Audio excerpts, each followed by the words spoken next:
And we're live. It's newsy I cast. was expecting an intro. No, that happens. That was an intro. This is the pre-show banter. That will happen. This is the pre-show banter. This is- Yeah. Cold open. Cold open. We should do a cold open at some point. That'd be amazing. Live from the internet. No. Ooh. Goes into like a jazzy saxophone. Oh, you definitely. You don't have that, Ryan? You don't have the jazzy saxophone button? You're looking for it, I can tell. No, I don't have a jazzy saxophone. Ian has the buttons too. I know that. You have the buttons. I don't have them plugged in right now. I'm gun shy now on that. After I about the first time blew out everyone's eardrums, not realizing how the volume was set. Did you see Discord rolled that out now too? That they have soundboards. They have a soundboard, yeah. Yeah. Yeah. I was pretty happy with it. And you can upload custom sounds to it, which is also pretty cool. Okay. Very nice. Very nice. Mess around with all your friends. All right, we got lots of folks here, and it's 4:30. Do we want to just go straight into sending this thing live and? I think we're ready. Yeah. Do it. This is it. Yeah. All right. Give me a moment. Get my screens in order. Gonna stretch the old interwebs. Give me a moment.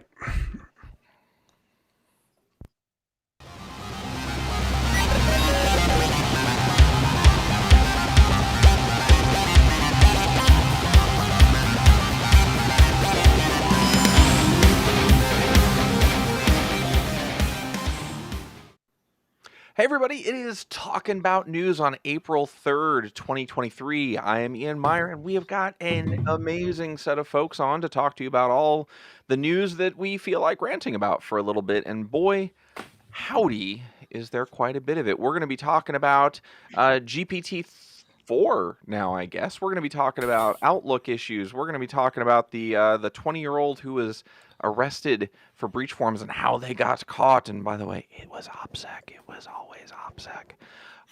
But we're also going to talk about, hey, what happens when AI gets to do whatever it wants? And we're going to do it with this fine group of folks on the screen here. We've got Bronwyn, we've got Mike, we got Wade, got myself in the center square there. We got Serena, we got a hacker in a hoodie, a Rekka in a Rekka hoodie. And of course, Ryan here, making us look good as always. How is everybody? Pretty good. Not bad. All right. So, Can't complain. Can't complain. I was good until I started reading the news. Ooh, all right. Yeah. All right. Yeah. That's the way I was with Twitter. Do we want to get the really dark one just out of the way? Yeah, rip the Band-Aid off. I say so. Yeah. Let's do it. Yeah, let's. Okay. Which one is that? The one that's in the notable. It's got done. There's more than one that's in the notable. There's a bunch in the notable. Okay. The last one in notables. He will still Last be one here. in notables. I think okay. That's the Oh, I see. That's real dark. Yeah. Yeah. So for those who didn't catch it over the weekend, and we're starting here, so hopefully we end on a not dour note. That would be good. Gentleman was working with a chatbot. Was working with one of these chat-powered AI bots and was talking to them about climate change and this, that, and the other. And slowly but surely, the conversation devolved into, you're an AI, you can save us, how do we, save the planet? And it basically convinced him to kill himself. And this is real, and it's not funny, but it's horrifying. And this is something that certainly worries me, because you hear us throw around the term tech bro, not with any reverence, and it worries me that there's a lot of people who've taken a lot of computer science courses and almost zero philosophy courses, and they're building this stuff. What do y'all think? Didn't Google just fire all the ethics people too for that with all the philosophy? But even though this isn't Google, but it's a quick point to take. Yeah, dude, this is a rough one. Could you imagine if the bot was like hidden behind a name? Like if you didn't know it was ChatGPT, you thought it was an actual person, and then something like this, it would be that much more interesting. But I don't know. This is why you don't use anything too much, right? Everything in or what's the term? You don't. I can't even think about. I drink too much coffee. I'm sorry, everyone. Everything in small amounts. Moderation is the Moderation. word you're There looking you go. for. Moderation. Yeah, I couldn't think of it. Including There coffee and AI. Yeah. There was that one girl. There was a case. There's one girl who convinced her boyfriend to commit suicide, and she went on trial, and I think was found guilty. I don't know of what, but it is like interesting to think about that because there is a precedent set for situations like that. Oh yeah, no, agreed. But you know, the company that built it's going to be like, well, he obviously didn't read the girlfriend Euler, which could be like, sometimes it might try and kill you. With us, we had it clearly in the Euler, like use of AI, it might try and gaslight and kill you. Anyway, I digress. I didn't get to read the whole article, but what was its? Did you read what its answers were to global warming? Like, did it say, "Oh yeah, we just need to get rid of more people," and then the guy's like, "Oh yeah, I can do that," or was it like what point, or was it just painting a picture of a future that isn't livable or is worse? I think it was more that last one. I think the more Okay. interesting thing that came out of it was somebody commented this was a Twilight Zone episode. Like quite literally a Twilight Zone episode where a computer convinced somebody to kill themselves. And everyone then thought to themselves, well, wait a minute. Is it possible that the AI picked up on that and saw that the most relevant piece of content out there that explains this was that script, and did they start behaving to match it? I don't Oh, that's interesting. Yeah, that's Interesting. or I don't how, remember because it that. said this chatbot was a little bit older, right? Mhm. What if it picked up on that, and then it's picking up all the news, right? And it's not just the script, but what if it actually picked up on that court case? That's right. That's it's just There's so also dark. like how does AI be able to tell the difference between like satirical articles like The Onion versus real things too? Like Why not? That's hard for us humans to tell anymore. right. I mean, cripes. I remember when The Onion was satire, and now it's Yeah, not a like, documentary. okay, Yeah. is this The Onion or is it CNN? I can't tell anymore. Is it live or is it So- Memorex? Yeah, no, that's a dated reference for all you out there with gray in your. Anyway, no, it's. I mean, a couple of people have commented inside of here. Hey, wasn't it Microsoft that laid off their ethics team? No, it was all of them. It was Google. It was Microsoft. Everyone was like, ethics? What? No, these are dollars. All right. So no, I mean it's Finally, those philosophy degrees are coming in handy. right. But, they're still unemployed. Yeah. No, And that's really a shame because I mean I've worked with people, and one programmer in particular, he had a philosophy degree, and he could do things with computer logic that the rest of the teams couldn't because they didn't have the deep understanding and appreciation for logic, even with or without ethics, but just the logical processes. But because he had a philosophy degree, he had that deeper understanding, and he was able to get more done in terms of business logic and other things. So, but the business about ethics too. How long is technology going to consider ethics to be, who needs it? What do we care? We don't need I it took anymore. a formal logic class in undergrad. It wasn't called formal logic, it was just called logic, and conveniently substituted for any other math credit we might need. So when I thought I was going to be an art major, I took that class, and it was definitely one of the most helpful computer science foundations that I've had. It's so crazy. Go ahead, Wade. Wasn't there a big call just now by like a bunch of big personalities in tech to like slow down too? I remember the only name that's coming to me is Wozniak, and like everybody else signed it. Like, all right, Musk. maybe we need to take like 8 months off and just like really look at this before we make any big jumps to Skynet status. Yeah, we have an article for that. Let me find it here. Wait, This are we one right reading here. news articles or episodes of Black Mirror? They're the same. At the Oh, same- okay. question. Okay, Why that not makes both? sense. Welcome to the timeline. It's fantastic. Oh, I didn't even see this article in there. Have we like reached the singularity for Twilight Zone versus reality? Oh yeah, Very possibly. I think so. It's the meme. It's the whole you better start believing in a cyber dystopia. You in one like that. Like yeah, okay. So what happened to this? So all these folks are saying, hey, push the pause button. Pretty on- much, yeah. Like take a breather on AI products that like rehire all those ethics and those PhDs in philosophy to come back and really understand this before we start deep diving into some of this stuff and possibly maybe killing someone with it. But it looks like I doubt anybody will, right? No one's really gonna listen. This is probably more of a PR stunt to be You know, on the it's cynical side. it's interesting that they put Elon Musk in the article because he for a long time had been kind of like vocally very cautious and concerned about AI, and then he went on Joe Rogan and was like not worried about it anymore. Basically, he's like, yeah, like I learned more about it and I'm not like as concerned, because I think Joe Rogan kind of brought up like, oh, you're very vocal about, you know, being against a lot of like the AI stuff.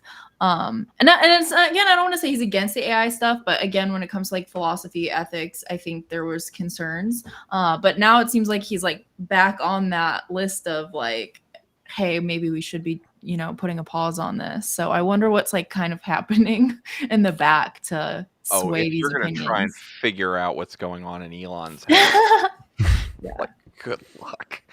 Yeah, no, that guy's interesting.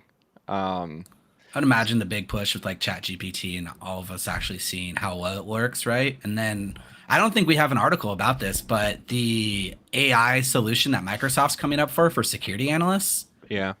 which that's just one point, but being able to just like do huge broad strokes with this one single product, and everyone's saying it's going to be like the next Google. I think that's kind of eye-opening for a lot of people, but hopefully it doesn't take anyone's jobs, but we'll see. I'm always so skeptical when it comes to new technologies or like technologies that are being pushed very heavily, because like think about how much like NFTs were being pushed versus like what we're kind of talking about now, you know, like some Yeah. stuff really is just like this tech fad. And like Theranos, for instance, in like Ooh, that's Silicon a good Valley. example. Like how much of it is smoke and mirrors and how much is like, oh, this is going to be groundbreaking, cutting edge, and everyone's trying to get into like the ground floor of it versus like, you know, everything's sell shattering, newspapers. everything's groundbreaking, everything's going to change the world, but like what really comes to fruition, you know? I honestly think that the next big Google thing is going to be something we aren't even thinking about or talking about, or is ever going to actually be pushed by any company. Yeah. It's going to be something that comes out of the blue. And ChatGPT and this AI stuff, we've been seeing this building for years, especially in the cyber. I mean, you take a look at the back end of any tool and how much of it is touted to be AI. This is just another step in it all, and you're still going to need people for the fine tuning and to keep it going properly. There's too much nuance in it for the computer. I agree. Yeah. Well, one of the things I don't understand about AI and I don't know if it's that it's not part of how they're doing it, is there a way to establish limitations? Because I keep reading over and over again, this AI or that AI left unsupervised out in the wild went from being sweetness and light into being racist, misogynistic, and hate mongering within 24 hours of being exposed to the public.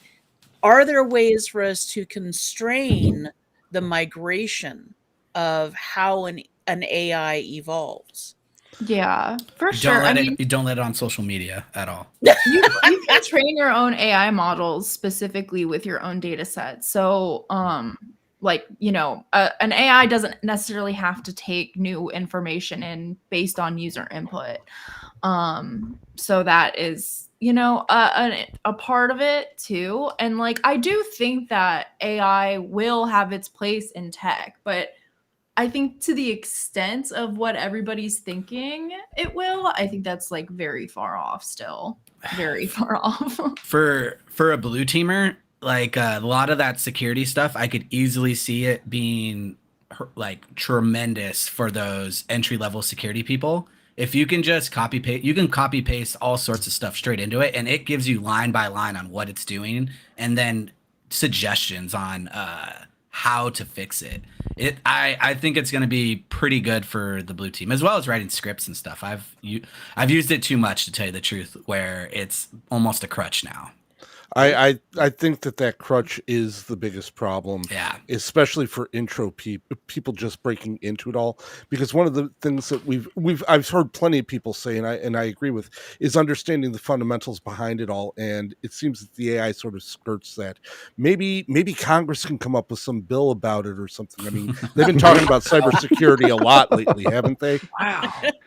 You're That asking I know, yeah. What a segue. What a segue. you're asking people who can barely find the any key to actually legislate responsibly about Yeah. this stuff. Yes, the Restrict Act, for those who haven't seen yet, is the bill we're talking about. And the more I hear about it, the more terrified I am. Not necessarily because we don't need some kind of additional laws around on many of the things that are going on, but because the people that are forming them are pretty sure that the internet is made out of tubes, and that Elon Musk knows their password. So, what's our thoughts on this Restrict Act? Love it, hate it, wanna live in it? I don't know. Number one about security is you trust no one. I don't trust the government with this. Like, It seems to me they're codifying uncodified things that the departments are doing already. They're already not supposed to be going ahead and grabbing tools from states that are dealing with our enemies or what have not. There's already all these rules sitting in there. It's more like codifying it all and saying, yeah, now we've got a reason to go ahead and chop off your funding. Right. But I've had like the same position on TikTok for a while because this conversation isn't new, right? I feel like it kind of crops back up every 6 months or so.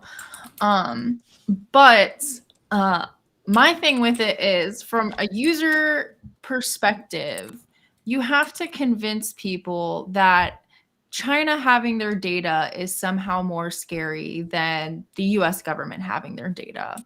And in my position too, I think anybody's position, for me, it's less scary for China to have data versus the US to have data, because if China has my data and let's say they're like, oh, you did this thing that we don't like, that's not allowed here. Okay, that's one thing. They don't have any jurisdiction over me. The US government does have jurisdiction over people, and they can use this evidence, like your information and evidence, and maybe not in the most ethical way, because, you know, Facebook, Google, all of these companies are more than happy to hand that information over to them, and they do so all the time, obviously for sometimes very valid reasons, sometimes maybe not. that's a really good reason. In addition to that, if they were so concerned with security, they would be making blanket policies regarding security, just as Europe has done, and hold that standard to all social media apps, all companies, regardless of where they're founded or, you know, doing their business out of. But they don't actually care about security because they're not making security policies to protect us. So to take your point, right? You're scared of the macro environment, or like you be the government using that information against you. Mm-hmm. Whereas I am scared of that information being able to power China to then take over us. Yeah. If that makes sense. I'm more scared of the macro. We already know China isn't a good guy and doesn't do great things. The US at least is the status quo that we know now. If China were to take over and change the status quo completely, we already know they're not too great and they're not really a democracy. That's my biggest fear with it. But there's tons of people outside of the US who can say the same thing about the US. That is exactly what I was going to go with. There's tons of countries, especially probably in the Middle East, that are like, don't think that the US is the good guy. So we have to kind of look at it from a global perspective of, none of the countries are the good guys. Yeah, right? definitely. We're not the good guy. China's not the good guy. So what we need to do is protect all of our data at a macro level, right? And that means keeping it away from U.S. government, any country. I don't personally care. I don't think any of them should have it at all. So- Aside from specific cases. In this case, I think that they're not really actually doing anything to protect our data. Well, I want to jump in on that because Serena, you said something that I want to scream like, say it loud for the people. Like what you said about privacy rights. If our government actually cared about that stuff, they would be actively working on a GDPR like privacy framework. And before people jump into the comments and say, "Oh my gosh, that would crush business and the regulation and da da da," I got news here. We're already having to deal with that. Most major companies already have to deal with GDPR because they've got a significant amount of European citizen data in their environment. So, I mean, that ship has sailed, right? Is California's data just on that same level almost as GDPR, Yes. right? It's close. I mean, it gets Uh-huh. called the GDPR copy, or it gets compared to GDPR, and we're talking CCPA. It's groundbreaking because it was, at the time it was put into law, one of the most significant pieces of privacy legislation, but it falls short of a lot of the things that GDPR does out of the box. Yeah. No, I think the really interesting thing about all of this is when you take the step further beyond the Restrict Act, right? Sure. I'm going to be paraphrasing some stuff that was brought up on the Risky Business podcast because I really think they nailed it. They were talking about, listen, reframe this argument. Imagine if China came to us and said, "Hey, YouTube is used a bunch in China. All the active connections are in China, and we want you to sell off YouTube to us so that we can protect it." People would go, "This is insane. It's not going to happen." Mm-hmm. And then if you then take that a step further and say, like you said, Serena, with the privacy protections, you say, well, why aren't we working on this other thing? The thing that these people are concerned about is not China. It's not. It's China controlling the narrative. For decades, U.S. Western culture. I'm sounding like a revolutionary right now. I apologize. But U.S. Western culture has been the global influence. It's been Coca-Cola. It's been Hollywood movies. It's been this, that, and the other.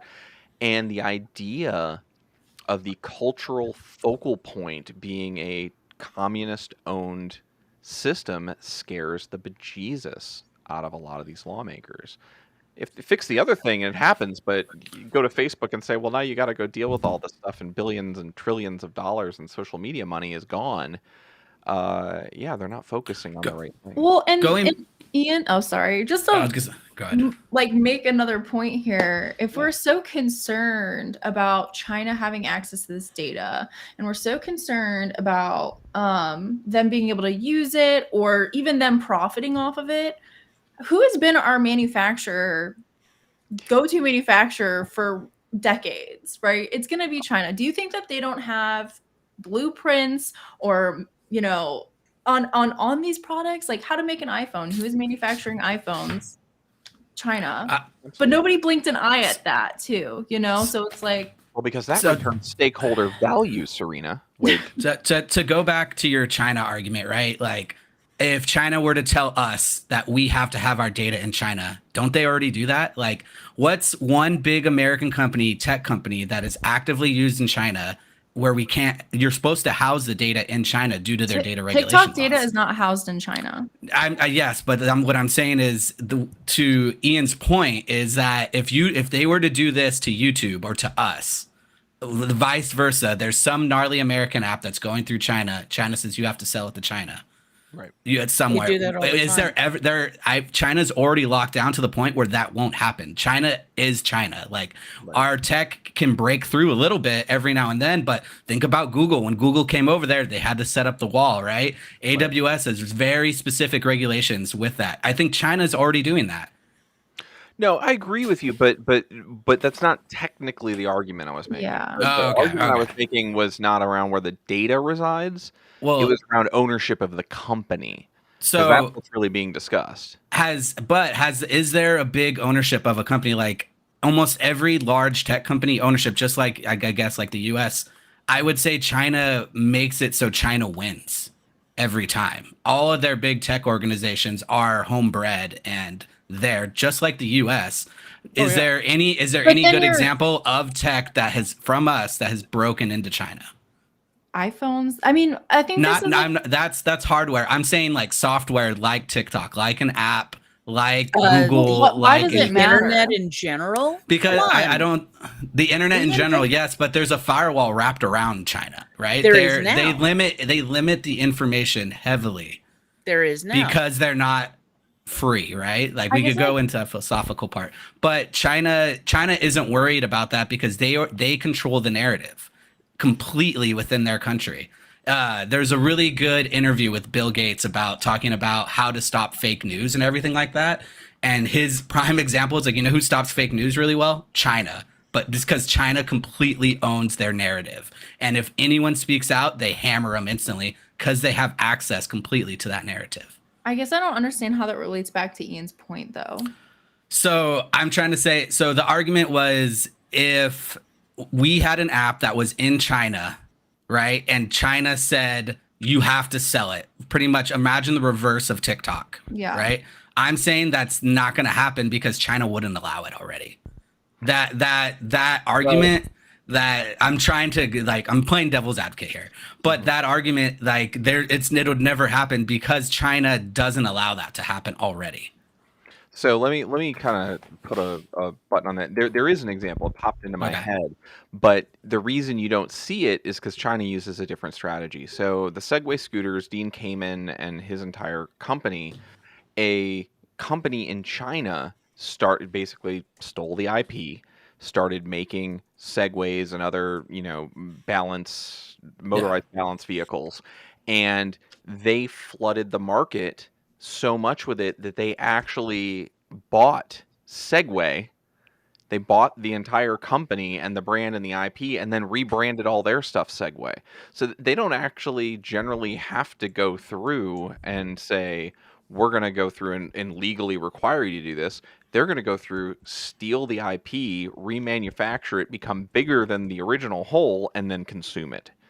That's what I've seen happen. But on to that point, when we talk about controlling the narrative, I can think of one country that didn't control the narrative a lot, and that was Russia. We've got a story in here around leaked IT contractor files that detail the Kremlin stockpile of cyber weapons. Everyone see this? And anyone is surprised how? Right. Really? Right. Russia I has guess- cyber weapons stockpiled, and this is a shock to whom? Well, I think- where I thought you were going that was a contractor leaked things and water's wet. Like, I mean, we deal with that too in the U.S. But go ahead, Wade. It's interesting. Some of the documents out there, they're trying to like link this to, of course, like Snowden's leak, right? But I was going through this before the call just because this was one of my like more favorite news sources of today. But like Bronwyn said, no one's surprised, right? We all know what they're already doing. It's just more of confirming. Sure. I do like some of the things that it says here, like Xi and Putin declare intent to rule the world of AI and infosec. Okay. I mean, Russia's not doing well with like ruling through tank warfare, so maybe let's take Pivot. We're pivoting. we're pivoting into other things. So, Putin to staffers, throw out your iPhones or give it to the kids. I love that. It's okay. So you're gonna give it to your kids and have it on the same home network? Okay, cool, fine. I don't know. I mean, what? Be effective. What's that? That'll be effective. Oh yeah, Yeah. totally. Yeah, I guess maybe the story isn't quite as interesting as maybe we thought. No. I was hoping it really would be, but I didn't find anything that I particularly was like, ooh, this is really good stuff. It was just like, okay, yeah, they have tools to. I think one of the tools, if you pull up that article, Ryan, it's called like V Scanner or Scanner V, which is just a vulnerability scanner. It scans the internet. And I was like, if I don't know where it should be a little There bit it is. further down. No, Oh, is there it it up? is. There it is. One of the tools. Scan V, right? which is the name that suggests appear designed to scan the internet for vulnerabilities and store what it finds for later. And I'm like, all right, cool. So they got Shodan now. But I was Oh, just look, thinking they're that. using bots to find vulnerabilities and then notifying hands-on keyboard for command and control. Wow. yeah, Welcome to the 90s. if these are the tools that are being reported right off the bat, I was like, okay, there must not be anything crazy, right? There's no eternal blue, there's no anything like that really coming from this breach, which as a security person, I'm like, okay, I'm fine. Like, Well, But also, to be honest, like, this contractor probably does not have access to a lot. I mean, think of how we do things, or the US, or what's been leaked about the US. Like, a lot of contractors who work in cyber probably do some type of cyber detection, or, you know, pen testing, internal red teaming, you know, for government. But there's also a team that's specifically focused on, well, so we think, specifically focused on doing this, like, recon and hacking of, you know, foreign adversaries, whatever. So there's tons and tons of contractors. Most of them, probably like 98% of them, don't have access to like the real good stuff as far as exploits go. Good stuff. you would hope, right? Speaking of the good stuff with exploits, hope if you've got a 3CX VoIP system, now's the time to take a look at it. For those who haven't seen this, or maybe you're sitting at work and you've got one of these kind of VoIP systems, they thought the supply chain attack was a false positive. We've got ransomware operators kicking off Trojanized campaigns through Smooth Operator, CrowdStrike adding signatures. It's bananas. So yeah, who's looked at this story and has some feedback on it? I've been keeping up a little bit on it, especially about the false positive aspect of it, and the fact that it seems that people are starting to attribute it to North Korea's Lazarus group. The false positive aspect of the whole thing, though, interests me from the standpoint, and again, we're going to roll a little bit back towards what we were talking about with AI for the analyst type roles, the intro analyst type roles, because it was a false positive. They went ahead and they got from their tool something saying, hey, there's a problem here. The analyst went in and said, okay, let's toss this into VirusTotal. VirusTotal came up blank and they said, oh, okay, it's a false positive. How do we protect against that? I mean, that just looks bad for entry-level analysts in general, and we all know how we've been trying to stop gatekeeping in it all. But how does somebody get through with all of that without having it double checked, especially in an instance like this? I mean, just throwing it through VirusTotal. Most of us on the blue team use VirusTotal or something similar at some point in time, but just VirusTotal, even when something is saying, and these tools give you a lot more information than just, it's a positive thing, this is doing something bad. You should be able to dig deeper into it than that. Did it show up all green, or did it show up as like unknown? And I did not. That would be like the experience question, right? I've seen junior analysts throw stuff in VirusTotal like, oh, it didn't pick up anything. I'm like, well, did it say it was good, or did it say that nothing exists? It's like, oh, it said nothing exists. I'm like, well, that's still freaking weird. You better keep hunting. Yeah, I thought VirusTotal it should be seen there, but I thought VirusTotal just gives you information based off of existing like fingerprints. Pretty much. If you imagine I didn't you think throw a that hash it in there. If you throw a hash in there and it says it's never seen the hash before, and rather than not saying it's seen that this hash is bad or this hash is good, that's kind of a weird flag to see right off the bat. Usually everything gets thrown in VirusTotal sooner or later. At least as far now, as the I've second always been part. checking. The second part that I've been hearing about today is that with everybody that was compromised, only companies that have been involved in crypto got the second stage attack in it. So were they fishing for those crypto places, or was this meant as such a widespread attack on the whole thing? I think that also ties back with your North Korea, right, relevance, that they didn't think it was Lazarus group. They thought it was the group that's like closely tied with them. Can't remember their name. which is known to steal cryptocurrency, right, for funding purposes. So that would make sense on why those cryptos were targeted more than anything else would be for funding. But there's some good stuff. I was actually very surprised on how many of the big security companies pumped something out about this fairly quickly, saying that they caught it before it escalated to the second stage. Did you see that, Mike?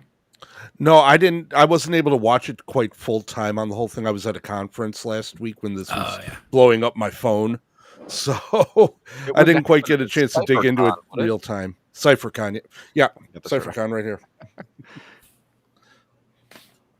It's cool stuff. Of course, it's going to make big news, right? Another supply chain compromise that came in via their system and then would pull down malicious aspects. I think it was believed those 2 DLLs that got pulled. But once again, that's why you have to have multi-layered security and understand that type of stuff and protect your crown jewels more than anything else. It's also a good endorsement for having teams that have more than one level of experience in them. It's important to have junior new people because they bring the energy, they bring the enthusiasm, and that, you know, I want to know this stuff so bad. And then you've got the old guard that has seen false positives not play out, that know the old guard is going to know to ask these questions that are going to do a more rapid sorting of wheat from chaff. And when we talk about diversity and we talk about building up our ability to respond to all of these things as responsible cybersecurity professionals, this is part of what we're talking about. We need to have that mixture on these teams, and we're not getting it. We're either getting all old guard or we're getting all new kids. And the results are reflecting that we're not utilizing our resources effectively in our industry, in my not so humble opinion. Another question for you, Wade, since you dug more into this than I did, was that I was hearing that it's just their desktop app and not their web app that was doing, and their desktop app was built on Electron. What else do we know that's built on Electron? Yeah, it was when either you downloaded the desktop app or when you updated it, I believe. There was two ways that initial vector in, but it was a decent read. Of course, I really checked to see if I had it in my network, and I was like, oh, I don't, and just like, oh, I'll read it on Sunday. I don't have to worry about this at all. I feel like Electron has become like what Java and JavaScript. No, actually, forgive me, not JavaScript. Flash had become. It's like, oh, it runs on Flash. Yeah, it's terrible. It's horrible. It's filled with bugs. Fine. It's like, oh, it's an Electron. Yeah, no, it's going to be terrible, horrible, buggy. Yeah. Speaking of terrible, horrible, and buggy, have we looked at the Twitter algorithm? I don't think we have. Oh no. So we definitely didn't talk about it. Oh, okay, yeah. So last was it last week or whatnot? Twitter open sourced its code for its algorithm in hardcore transparency mode, or I don't know, whatever Elon wants to call it. But there's been some ballyhoo and much memery around some of the things in there, including people searching for the word Elon in the code with lots of stuff. Has anyone had a chance to look at this? I think I saw some of the news. Is this where they revealed that you can pay to have your tweets seen more too? Or is that a whole nother thing? I think that's a whole nother thing because that was always pretty well known. Oh, okay. Well, I had no clue. But also I'm very low key Twitter user, more of just Twitter stalker than anything else. But Gotcha. I remember when I first got into cybersecurity, I loved the Twitter community for cybersecurity. It was wonderful. And then as time went on, and it just got bad. And now, I avoid Twitter to preserve my mental health. Well, I mean, that's probably a good call. Because I can't. I mentioned this on the pre-show banter. I'm still on Twitter a lot. It's still like the platform when I'm like sitting there going, let me see what's going on in the news. I still go there. Like I've been trained to go there, if you will. And now I know it's heroin. It's like, I know this is terrible for me, but I just gotta, let me see what's going on. Well, I and don't know it's how like, many times that I've written out like a comment back, and just like, no, you know what? I don't need to enter this conversation. I read it don't already. engage. Peace out. Don't I don't need engage. to engage. Yeah. No. Well, that was fun. What other did you how deep did you go into it, Ian? I Like, was looking around through it, and it's funny.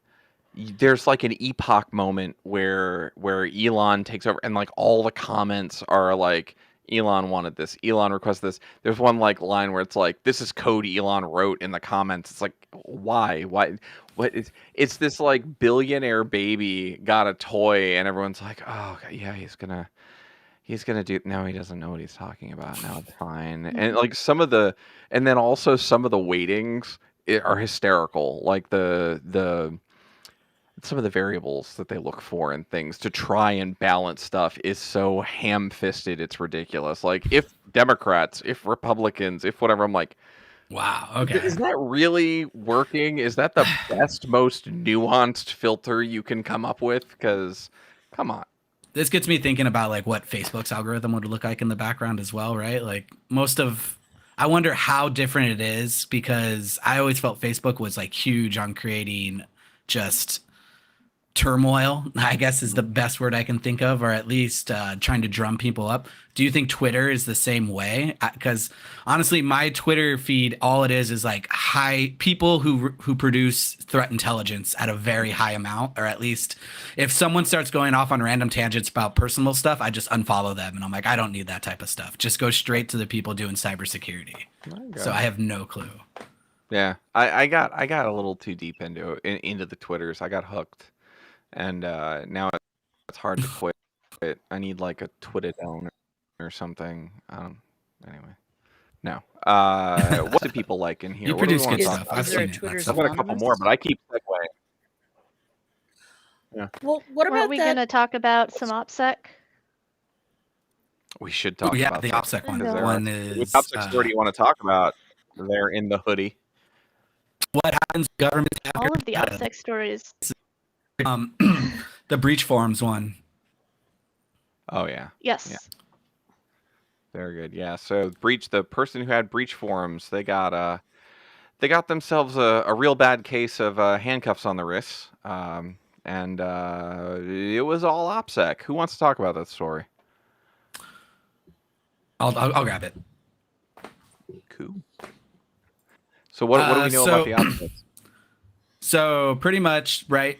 Everyone, I hate it when you throw me up. Throw up the news article, Ryan. I don't need to see myself. It makes me nervous. So pretty much, BreachForums was taken down, I want to say a week ago, and come to find out, it's a 20-year-old kid, a 20-year-old person that ran the entire forum. They found out, and pretty much FBI tracked back leaked data in the raid forums, as well as using ISP data to trace him and verify pretty much his username, and then found emails and all the way back. The one thing I thought that was kind of interesting, he's only getting around, they expect him to only get 5 years. I also didn't think he would be this young, 20 years old and running one of the top forums, right? That's pretty cool. But I guess it's not so great to look back on while you're in prison, but I thought it was something to throw on a resume at one point. Well, some of the really interesting things that came out of the story, and it's in this news article that we linked, was how bad the OPSEC was. And there was at one point, Fitzpatrick, the person who's accused of this, had seen that a data breach at Have I Been Pwned didn't include their email address, and then went on like a rant about it, because they're like, no, we know that our name should be inside of there, and that's part of what they used to link it back to him, because he had like Connor Fitzpatrick 02 at gmail.com, and then Connor Fitzpatrick 2002 in Gmail, which is the year of his birth. It's crazy, like how you have to wonder if part of it was being 20. They just didn't have the perspective to know Definitely. that these are things that will land you in the Huskow. Like, you can't do that. I remember allegedly when I was 20 and the internet was still I would say, in a darker place, and you could still obtain almost anything. Well, you still can, but downloading, right? I took no precautions allegedly about grabbing stuff off the internet and just doing crazy and wild stuff, not really thinking about it. But I couldn't imagine. Well, this dude running a raid forum, he probably should have known. If you actually ever went on this forum, I'm not saying I did, but one of the first posts is about how to make sure your connection's secure while connecting to raid forums, which is, or not raid forums, sorry, breach forums, which is pretty funny that he himself didn't always use this. One other thing I thought that was interesting to say is how long Verizon had this metadata. Like, I wasn't expecting to go all the way back to 2018 and grabbing IP addresses and knowing which customer had it and possibly where they went. So that's pretty crazy. At least my part. I missed that part. That's what was that 1, 2, 3? That's at least 4 years, 5 years. I wonder if they're doing like a Sarbanes-Oxley thing. We'll just hold on to it for 7 years. Like maybe that's all we should count on. Like 7 years, then it's gone. That suck. Yeah. So kids, don't use your personal email when running a forum filled with breach data. That's your cybersecurity tip of the day. What would you suggest? What email provider? What do you... just curious. What do you just for security, Tails and just Proton Mail. They just let you do crazy stuff. That's just throw it out there if you ever want to look at things that you probably shouldn't be. But yeah, and then you can be like Cameron. You can go. You do it at McDonald's and get locked in the McDonald's, right? Happens to all of us at some point. No, I remember that. Oh, okay. Yeah. Yeah. All right. Somebody else. What There's a story really got good you webcast about how to. Oh, I could lose weight. What? Oh, there. Am I gone? Am I lagging? I'm like. You are seriously You're pixelated. seriously You are worse than gone. pixelated. Oh, You're worse than me. Oh no. Lots worse than Yeah. me. That's saying something. The Restrict Act got Wade. It's Oh no. everyone's internet. We're is replacing Wade with ChatGPT. Wade GPT. Somebody anyone implemented I'm the s- weight in small amounts filter. I'm shutting down stuff on the network. All right, I'll be right back. Gotta go reboot the internets. I'm All right. curious about this article about Yeah. a hacker that returned money. Return. Did money? anyone? I didn't see that one. Yeah. Which article is in that? Everything else. Hacker agrees to return 197 million stolen from Euler Finance. Oh, that's like a common thing in crypto. If we had Corey here, he could go into that one. Okay. 197 What typically I can kind of summarize, hence, or for being also on the CoinSec podcast or helping to run that, to summarize what happens there is somebody finds a way to hack some sort of crypto thing. They steal all the money, then they get caught and they try to say, "Oh, I was just pen testing your crypto or something. If you give me $500,000, I'll give you everything all back to you," kind of thing. It's a very weird behavior that people are Sounds very doing. gray hat. Am I better now?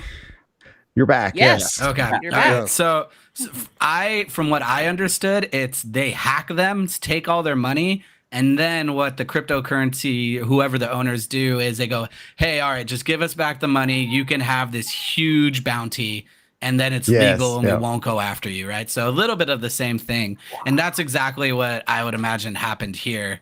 And lucky for them, they got a good amount of the money back, but. How much? How did much they was the actually bounty? keep? Yeah, how much Because did they get? I'm always interested in side gigs. No, I'm kidding. No, how much? Did they get?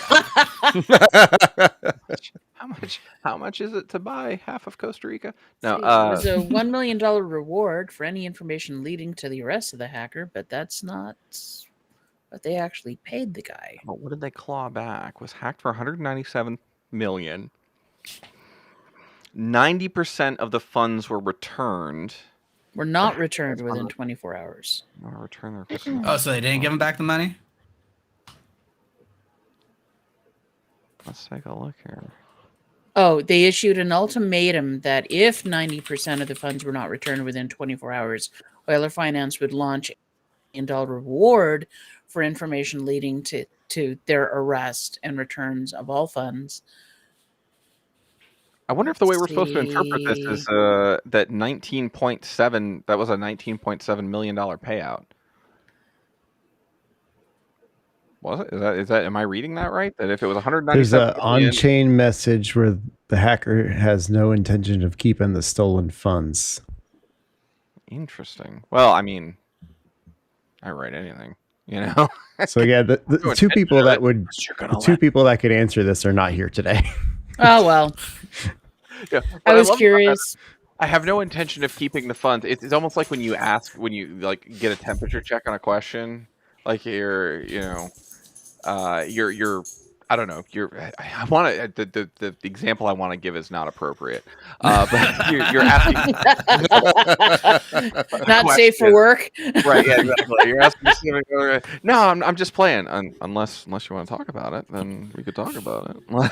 It's like when I ask Like, when I this tell is what my I feel like that was. when I tell my wife it'd be really cool if we went and got ice cream to try to see if she wants to go get ice cream, and then she's like, no, you know what? No, and ice cream doesn't sound like God. No. I really Yeah. meant let's go get ice cream. Right. Yeah, something like that. Yeah. Mine. Yeah, that was Yeah. a better example.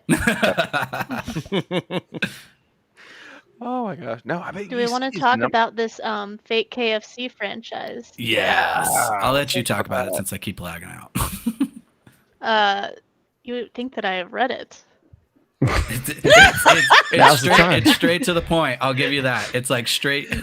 Some phishing, some pretty much criminals were pretending to be able to franchise KFCs out in India, and they stole a bunch of money. That's about it. But I just thought it was pretty funny that this was a thing. One of the guys I think got hit for 115,000, which is a lot of money. So Okay. you don't hear about, I don't know, the cyber crimes in India go hand in hand, right? Isn't it? Like, at least at this level of type of cyber crime. So it's not a huge surprise, but KFC must be really popping. Maybe like this is an advertisement to get KFC in India. Is it already there? Can chat check if KFC is already in India for me? I would say I was over in India in like 2010, and McDonald's was definitely there, and a bunch of others. Because the one like really bad American habit I have is that if there is a McDonald's in whatever country I'm in, I like to go there, not because I like McDonald's, but I like to see how they localized Oh, yeah. the thing. So like in India, when I went to the McDonald's, they had something that I wish they had here. It was so good. It was called the Chicken Maharaja Mac, and it was basically it's just called the Maharaja Mac, but it was like a Big Mac, slightly different seasoning, but it was chicken instead of beef, and it was delicious. They don't sell it here, but it's always interesting to see because McDonald's is really good about going into a market and not saying this is a Big Mac and you'll like it. They go and they're like, this is a Big Mac, but how would you like us to make it? Royale with cheese, right? Like, Right, exactly, like Royale with cheese and that kind of stuff. So it wouldn't surprise me if KFC was already over there. I just can't remember if or not. If KFC wasn't, would that mean that they were too chicken to go into that country? I love it. No, Demir, I've tried every country that I went to. I've tried McDonald's as well, and I'm gonna tell you this: the chicken nuggets in the UK do not taste as nearly as good as the chicken nuggets in the United States. Not a thing. As well as the Philippines, you would think. I think that's about food in UK in general. Right? In there. The last time I was in the last couple of times I was in the UK, I loved the pub grub there. I mean, it was awesome. Yeah, agreed. Like, come on, you can't find a sticky toffee pudding in the US that comes anywhere near to what you can get in the UK. Yeah, Yeah, pubs but are the beans only on place- toast, like what the heck? Like, come on, like who put beans on I toast? kind of have to defend that. I was raised in a very English household. My grandmother was a war bride, so all that food, I'm like, oh, beans on toast, that sounds delicious. When I was in the UK, though, same kind of thing. The pub grub was amazing, and when my wife and I got married, we got married in Scotland, and they see these two Americans, and they're like, I was turning in I like rented a tux and a kilt over there to get married, and I was turning it back in. We're like, oh, we're hungry. What do y'all like to eat? Looking for local recommendations, and only later did we realize they were like, what will the Americans eat? Do we sell garbage around here? And so they recommended this pizza place, and we're like, all right, if the locals like this pizza place, we'll try it. Oh, it was so bad. It was so bad. It was like $50 a pizza, and then we walked by this pub that was like $5 for shepherd's pie that looks like from heaven, and we're like, but all right. Yeah. I do have to point out something in the story, and I want to be very careful how I say it, because I don't want to sound just completely like some ignorant, like backwoods. What I know of Hyderabad, is it really the cyberabad police? Like, look at that. Is that a real thing, or is that like is that what they call it? Yeah. Wow. That was a good catch. Yeah. Like, I know of Hyderabad, and I've been to a couple major cities in India, so I'm familiar with that one. But is that like can anyone in the comments tell us that's maybe from India or is more familiar with that? Is that what they call their police force that handles cyber stuff? I don't know, but I can't zoom in enough, but it does say the same word said very bad right there on the white paper. Good. I was wondering what you were zooming in on. They've got a .gov.in domain. Is their logo cool? Cyberabadpolice.gov.in. Yeah, we do need it. We need a Cyberabad t-shirt. Yeah, no, I want the official shirt. Like, I want it with the logo and the whole thing. Like, cyber real bad, like that. That's amazing. I didn't. Am I also the only one that caught that they said their cybercrime wing went ahead and busted up this KFC problem? Yeah, you're definitely. Their website is giving like MySpace era. Just some of the graphics that they have, I'm like, I'm pretty sure I have these on my MySpace profiles, like 2009. Reminds me of the one meme where it's like, what is it? It's like he's announcing, he's like, "Are no longer friends. This is my best friend." It's all word art and everything. Awesome. Now I'm obsessed with the cyber police. Okay, and I want to know. I do not want to make fun of this if this is a regional thing and someone can say like, no, this is very normal, then I need to get educated. But just on the face of it, it's hysterical. At least from my perspective, I should say. Oh wow, yeah, no, this website is choice. Oh, and they've right dead center. They got the hacker in the hoodie. That's beautiful. I want to go. Now I need to go to it. No, I love it. Look at that. They could have had a better logo. You got to go to the webpage. Yeah, they need a better logo. They need like the Doge on Twitter. I haven't seen that yet. I saw tweets about it. I'm like, I don't see that. Okay, this is scary. I know exactly what Photoshop filters they use to make that lovely bubbling. Again, I'm not trying to make fun of whatever, but like some of this, like you've got the little blinking new next to that. It's like someone took the old GeoCities code. It's a timed capsule. Do it. Hey, you know what? Good for them. They caught people doing bad stuff. That's cool. But anytime I see stories like this, I think to myself, what am I doing with my life? I could be selling fake KFC. Oh, right? Like one good KFC score, you're set. Like, you're good. I've thought about that too much, to tell you the truth, but I won't. Allegedly. Oh, wait, you and I, we're going to sell Fazoli's into Russia. That's what we're doing. Right? I got to figure out what Fazoli's is first. It was this old, the reason it's on my mind is I was driving to B-side Tampa, and I drove by a Fazoli's in Tampa. And for those that don't know, it was like a fast food Italian restaurant. Okay. So you could get like spaghetti and this and that, but it was fast food. It was that level of quality and kind of, you get a tray and you sit down and that kind of thing.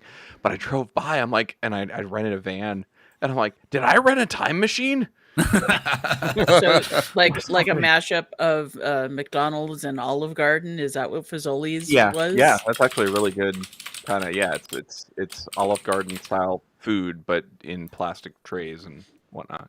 Wow. And we could do it. Let's do it. This is gonna be a bad time to say I don't like become spaghetti. Talking Broker. That's why you sell it. You don't have to like it. You just gotta sell it. All right, we're at 5:30. Is there any other stories that we dive into real quick that we ran right past? Do we want to talk about Meta forcing? Do we want to talk about Meta forcing EU users to opt out of data collection? I didn't think they could do that. That's what they want to do.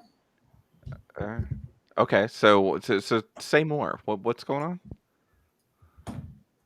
Well, from what I'm reading, starting next Wednesday, people in the EU will have to, or they're going to be able to opt out. But it seems the way the headline read, it was that they were going to force them to. But it sounds like they're finally getting around to complying with GDPR and allowing the opt out.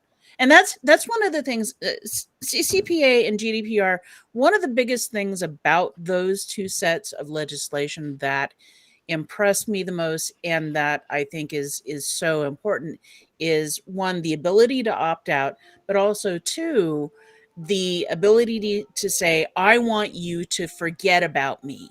It's that right to be forgotten. And that's something in GDPR and CCPA that exists. And that's one of the reasons why the two get compared a lot.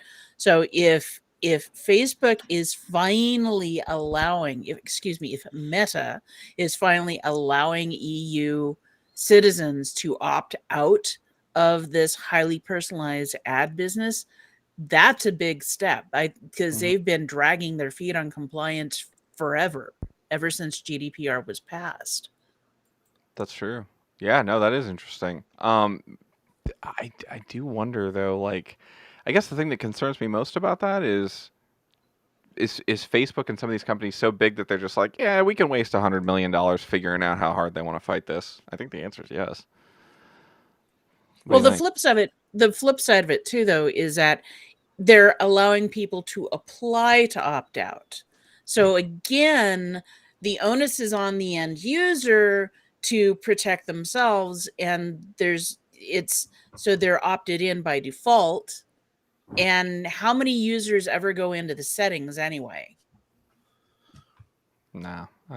So that's the downside of it. Progress, but it could be better. Yeah, and what I'm reading in here is that you got to fill out a form that Meta will evaluate before it will approve any opt-outs.